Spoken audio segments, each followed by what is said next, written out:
दिल में दया और होठों पर मुस्कान, दिल में दया और होठों पर मुस्कान। बहुत मुश्किल है ढूंढ पाना आप सब जैसा मेहमान। आपकी तारीफ के लिए शब्द नहीं है मेरे पास, आपकी तारीफ के लिए शब्द नहीं है मेरे पास। आज आप सब ही हैं हमारी महफिल की शान। आप सबके स्वागत के लिए राजस्थानी स्वागत नृत्य लेकर आ रही हैं बहनें पूर्णिमा, फातिमा और कुलसुम।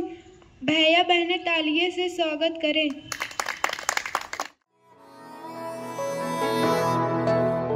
आओ पधारो राज कवर थाकी नैनी जरे उतारा जी। थाड़ भरो मोती डांसू में थाने चवर डुरावा जी, थाने चवर डुरावा। ओ खमा घड़ी भर राठौड़ा ने खमा घड़ी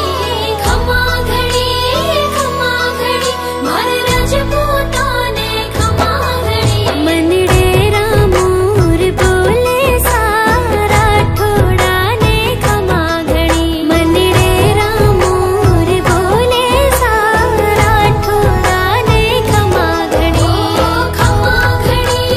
खमा घड़ी भर राठौड़ा ने खमा घड़ी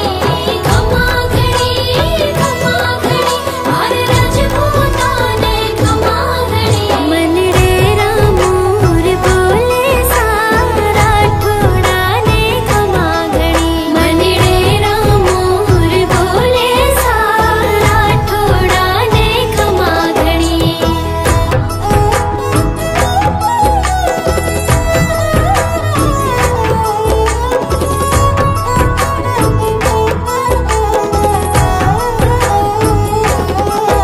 थाने पड़ी जीवन मारो थापे तन मन भेवारा जी।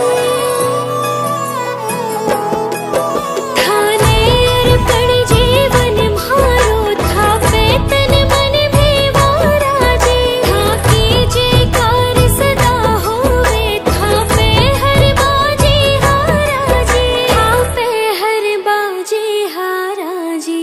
खमा